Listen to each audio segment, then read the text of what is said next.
A few of our favorite things. Episode number 4. Here we are wrapping up another year. It's the Christmas holidays in 2025. And in keeping with the past 3 years, we are continuing a series that we call A Few of Our Favorite Things, in which Kim and I look back on the year we've just come through and find, of course, no shortage of things for which to be thankful, but we specifically call them out. And we do that not only to celebrate the Lord's goodness and to express our gratitude toward Him, which we all should always be doing, but we do it for you, our listeners, as an encouragement to you to do the exact same thing. As you listen, let this stir up within your spiritual ears a hearing of, and in your spiritual eyes, a seeing of the goodness of the Lord and the things that you have to be thankful for as we wrap up 2025 and look forward to whatever it is the Lord has ahead of us.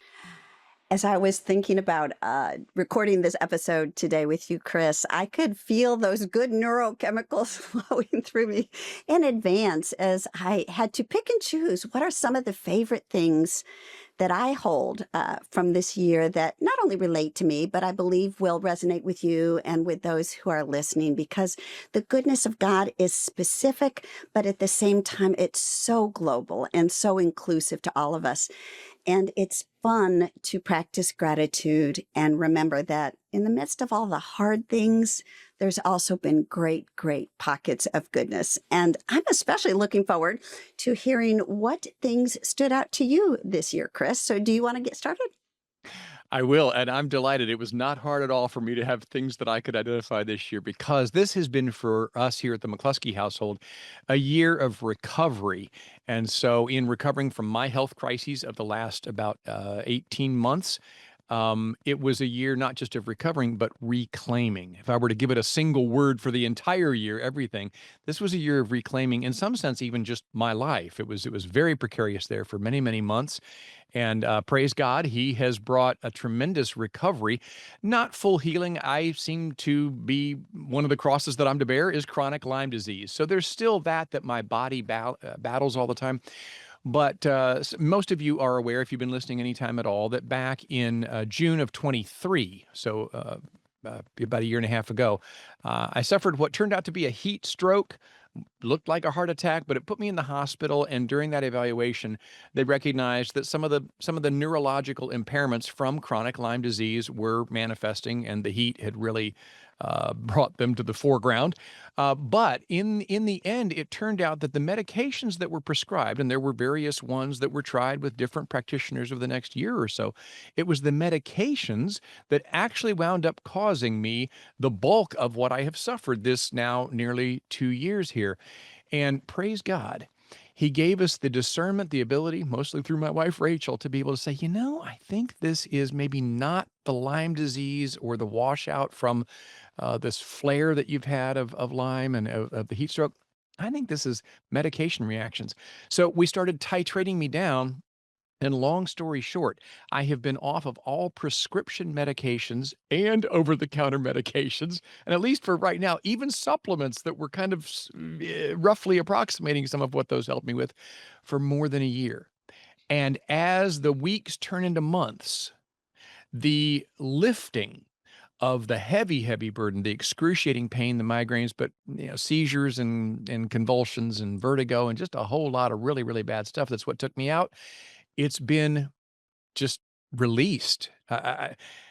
There's no words to really capture what a recovery has been gifted to us. And of course, then all the consequences of that recovering back your life. I feel like Rip Van Winkle kind of waking up and here's life. It's gone on without me, but I've been able to step back into it. So one of the many things that I'm very, very thankful for this year, a few of my favorite things from 2025, is re-engaging with my family in live theater.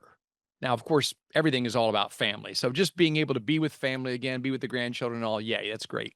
But our family loves live theater. And Kim, I was just making a short list of the shows that I could remember that various of us have performed in over the last, I don't know, 15, nearly 20 years now. Seussical the Musical, Pride and Prejudice, Oliver, A Tale of Two Cities, Charlotte's Web, Tom Sawyer, Pippin, Newsies, The Pirates of Penzance, You Can't Take It With You, Peter Pan, Cinderella, Beauty and the Beast, Fiddler on the Roof. That is some of the shows that we've gotten to do as a family and with our closest and dearest friends in this community. We're just blessed with a tremendously Christian-oriented live theater group. They do live orchestration of things, the sets, the costumes, everything is just over the top amazing. And I love theater because it's something I can do with my family, and it expresses so much that is within the human person that can come out through music and dance and characterization, telling stories that come alive on the stage. There's just so much that happens with the lights and the makeup and the blocking and all that goes into making a live show really work so that the audience can kind of suspend time for a moment and just lose themselves in the sharing of a story.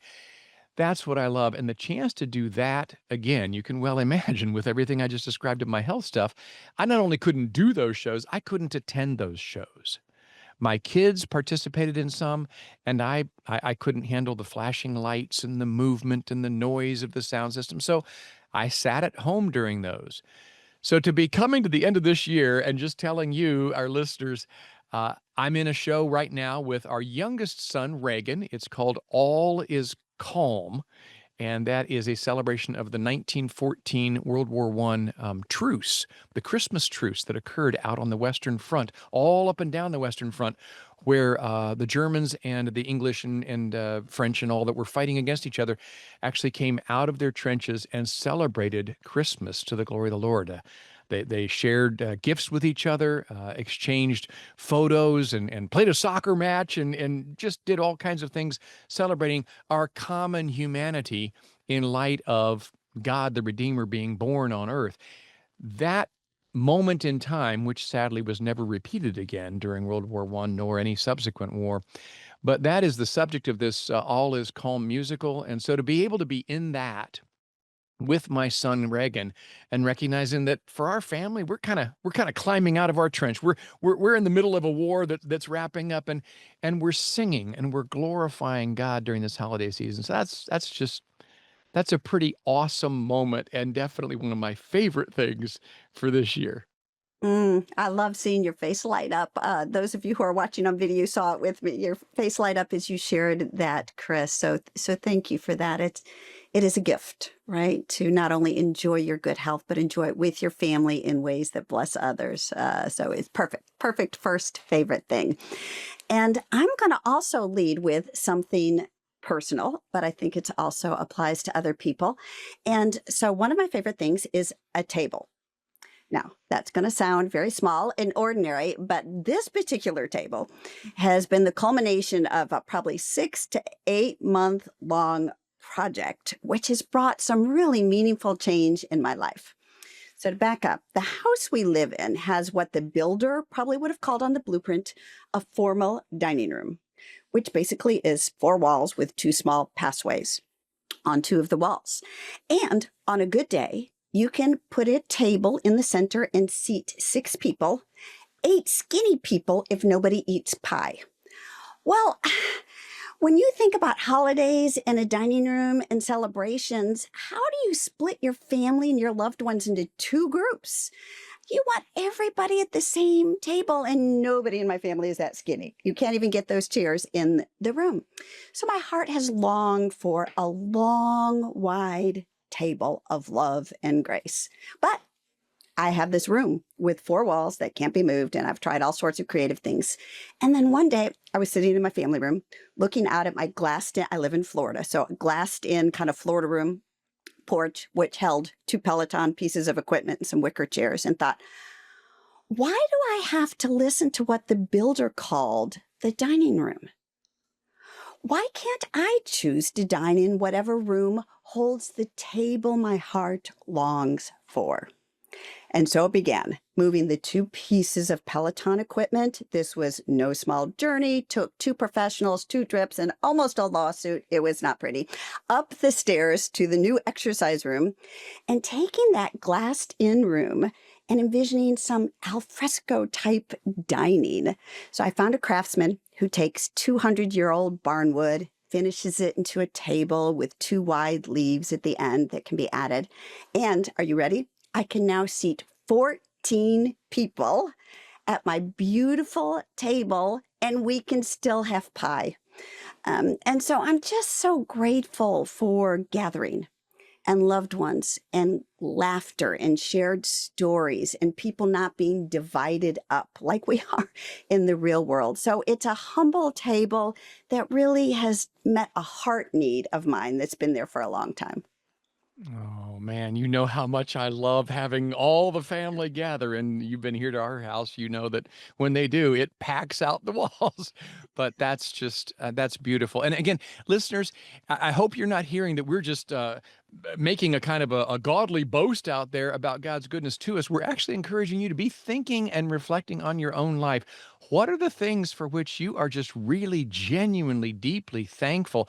And it's oftentimes pretty practical things like what you just shared there, Kim, just saying, no, we don't have to abide by this. We can make space wherever we want to. And that's fantastic. I know how large your family is, so that's got to be a total game changer for you all. Yeah, Thanksgiving can't come soon enough. Man, I'm planning the table. Right, right. Yeah. All right, Chris, what have you got next?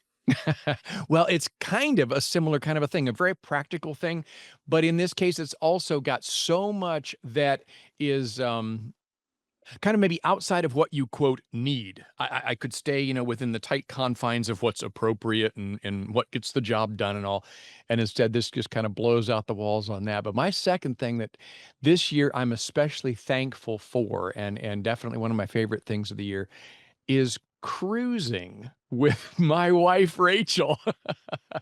And I do mean that. We have a fun little sports car, a little two-seater convertible that we bought many years ago. And I'm going to give a little bit of history on that because it sounds like a very frivolous and maybe even foolish kind of an expenditure. But of course, what has happened, whatever you think about that, hold your judgment for a moment. What has happened is that when I was so ill, I not only lost the ability to drive, I lost the ability to be driven. I could not be in an automobile. If I was, I actually literally had to close my eyes, put earplugs in, and have my head down because motion just totally blew out that vertigo kind of a thing. And the sound, the blur of lights, golly, even driving along roads where the sunlight is dappling through trees, that strobing effect, wow, could not do it. So yeah, I definitely, my world became very, very small, basically just our house here on the farm. And so regaining that ability to be in a car, let alone to drive a car, is a big, big deal for us. And it came kind of in a flash, like in a moment, if I can riff off of flashing lights. There was a day where, as I was detoxing from all of these prescription medications, and they were just getting more and more out of my system, and I could tell, not day to day, but week to week, and definitely when you look back month over month, like, hey, I am undeniably better, clearer neurologically. There came a day when I suddenly knew I can drive, not be driven, not, I think I could drive, not, it's time to get myself out there and just kind of force myself to try to drive. I absolutely, boom, knew I can drive. It was that over. And I knew that I could drive not just one of our regular cars, an automatic, of course. I could drive my stick shift car, which I dearly love, working the clutch, working the shifter, paying attention to things. And of course, that little car is a little tempting to take corners a little fast on. And also, I knew I could do it. And that was one of those just kind of cloud opening moments of the Lord clearly saying, I'm bringing a new healing. I'm giving back to you some of the years that the locusts have eaten, or as we always joke here with Lyme disease, the years the ticks have eaten, right?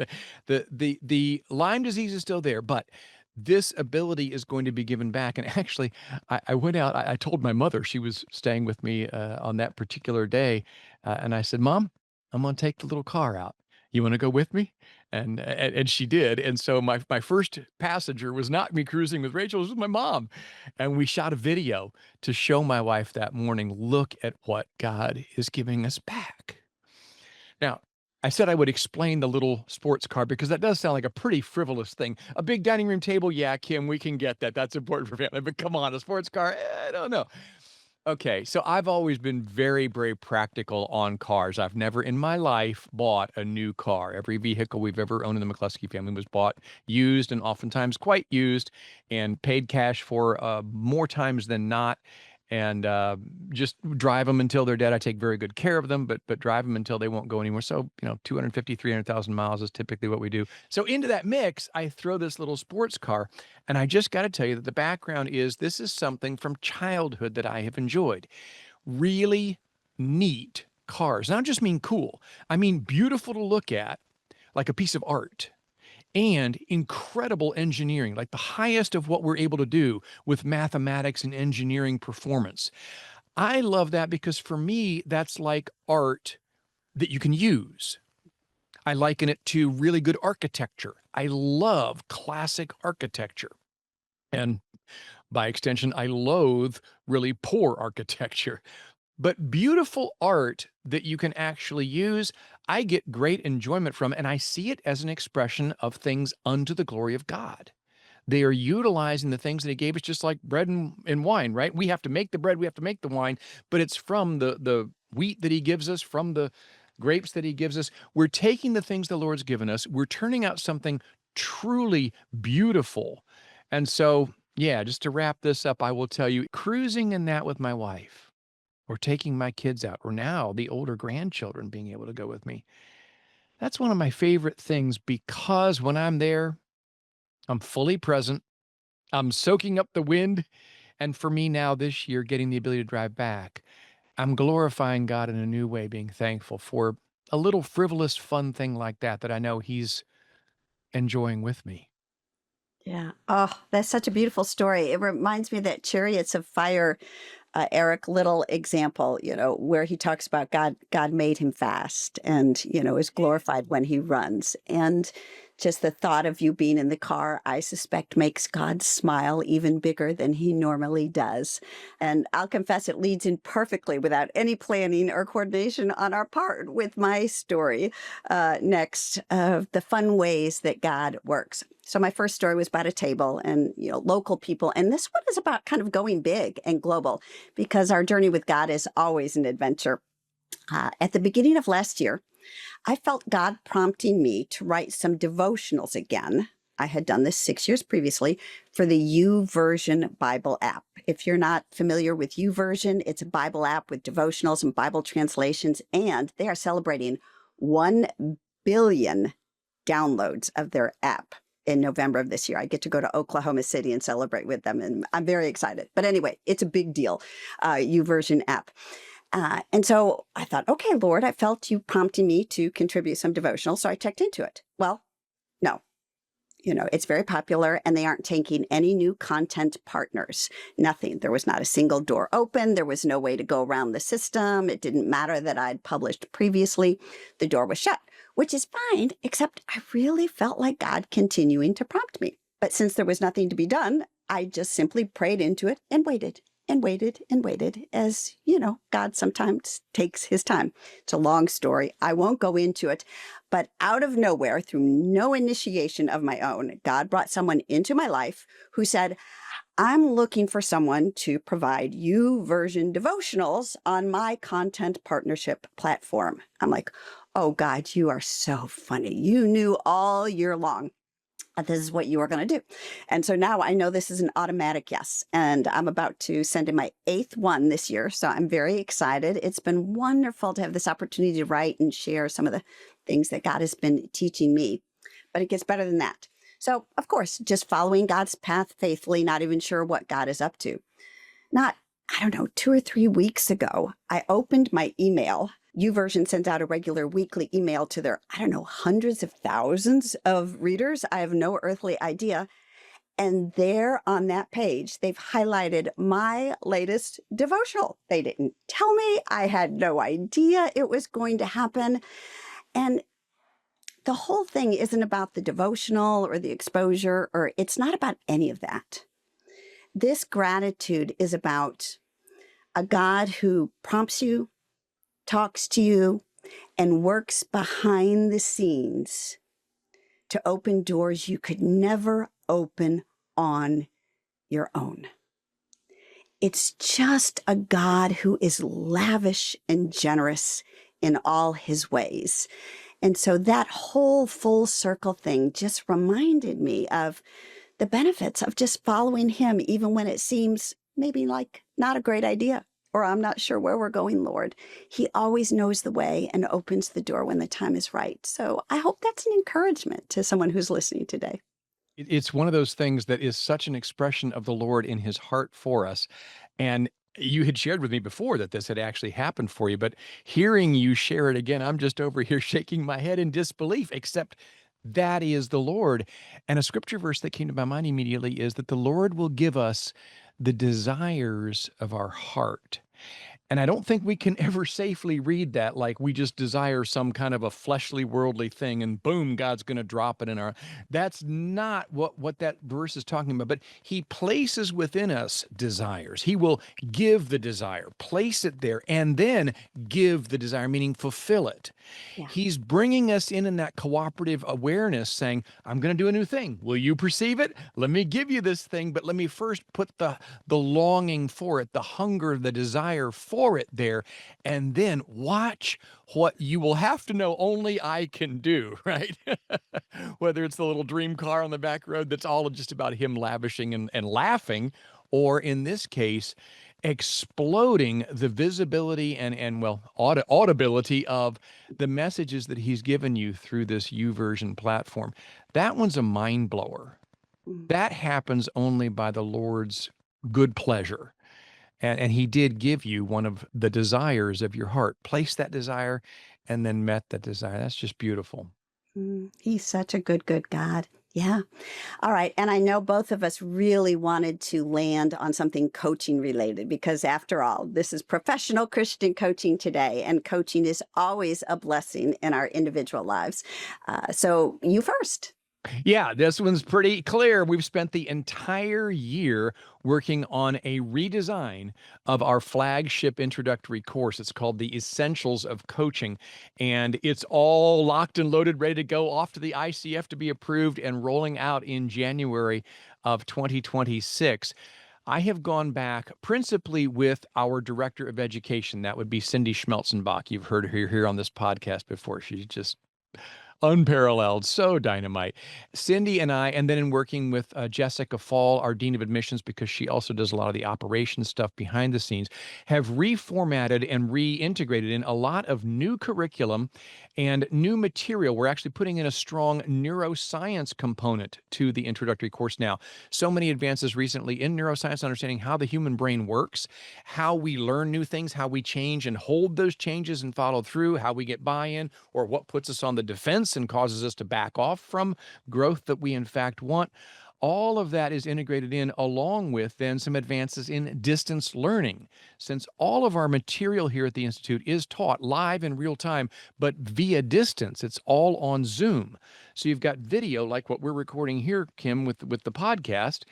And in that, we now are seeing many schools, and we're right out there on the cutting edge with them, of integrating in a lot more interaction than what you could facilitate in some of the old styles of live training that we used to do at distance. A lot more of the breakout rooms, a lot more of the fun things that you can do like Chatterfall and such. So the complete rewrite of this 15-week long introduction to this field and having it ready to roll out in the new year is definitely one of my favorite things. And it is certainly very, very coach specific. I've got to give one more shout out here to somebody behind the scenes that's made all of this happen, and that is our Chief Information Officer. That is Nathan Krieger. He has taken all of this and done a complete redo of our website and the listing of all of the new courses and all. So as we wrap up this year of 2025, we're celebrating 25 years of PCCI. And rolling into our 26th year, which happens to be 2026, we have this beautifully redesigned website with a complete redesign and just a huge upgrade on our introductory course. So definitely one of the things coaching related that I am very, very thankful for this year. Now, Kim, I know you have something else as well that is coach specific. That's one of your favorite things for the year. It is, and it's interesting how these all play together. And it began as a quiet noticing that I probably couldn't even have articulated 2 or 3 weeks ago, but it came together for me this week, Chris, before we recorded. And so it has been a year, multi-year long awareness, but something happened that kind of brought it all together. And I happened to be in a virtual room that had nothing to do with coaching. The room was filled with pastors, leaders of nonprofit ministries, quiet Christian global leaders. I mean, this is just quality people doing quiet, quality work in the Christian world. And so I didn't really expect anything coaching related, but as we were going around the room introducing ourselves, almost half of them in the 2 minutes they had to introduce themselves said, "Oh, and by the way, I'm a leadership coach. I'm an executive coach. Oh, I also do coaching." And the reason this was so exciting to me is, again, over 20 years ago, Chris, when coaching was new and people were still asking us what sport we coached, the church sometimes can be slow, and rightly so, to adopt new ideas, right? It's testing and making sure things are good. The science is clear, and the church clearly is embracing coaching, even along these other disciplines and buried inside of them. So pastors who take a coach approach, and nonprofit leaders who take a coach approach, and missionaries who take a coach approach to the beautiful work they do out in the field for our Lord. And so it was exciting to me, having been with this field for so long, to see it just permeating in a quiet way, permeating the centers of influence in the Christian world. So lots of celebration about coaching and its growth and the good it's doing in the world. Absolutely, and, that's a pretty cool experience of being in a space like that with a whole bunch of Christian influencers quietly doing whatever it is they're called to, and hearing so many of them specifically tie coaching to what they're doing. That's a huge statement that, yes, it is now something the church is embracing on large scale, and that means it's having influence on large scale, way beyond what we can actually gauge as we try to kinda peer out or do surveys or such. It's out there, and it's, as we so oftentimes say here, changing the world. I think that's probably as good a place as any for us to wrap this up. And again, I want to turn the attention back to you, listener, because this is us celebrating, us expressing some of the things for which we're thankful as we look back on the things that are a few of our favorite things. But what are you thankful for as you go into the new year? What are you maybe reclaiming? Maybe this has been a year of recovery and reclaiming for you. What are you daring to pray for, and perhaps being called then to embrace or to pursue, to roll up your sleeves and help the Lord make happen in this world? What are you willing to try at least? Those are good questions for us to be with as coaches, as we all are. And if you're listening and you heard what we're sharing about the kind of more ubiquitous nature of coaching now in the church and the upgrades that we've made here recently to our introductory material on coaching, I would encourage you to be aware that our biggest sale of the year is going on right now in our Essentials courses. And that is for all of next year. We're running our Christmas promotion. Now, of course, this depends on when you're listening. But if you're listening in the first part of December of 2025, if you go to our website, you will see that the Christmas special is still going on through this weekend. That would be December 14th. And you can register for any of our offerings of the Essentials of Life Coaching or the Essentials of Leadership Coaching in 2026 at $350 off the normal tuition. Huge sale. And you'll find all the information about that at our website, which is professionalchristiancoaching.com. Well, as I suspected, this opportunity to bathe in gratitude has been such a blessing. And honestly, listener, it is such a blessing for us to share this space with you. Thank you for being a faithful listener of the podcast, a supporter of coaching, and we are looking forward to the new year with you in January. We very much are. And say it with us as we look toward that new year. Keep raising the standard of coaching and changing the world. God's richest blessings to you.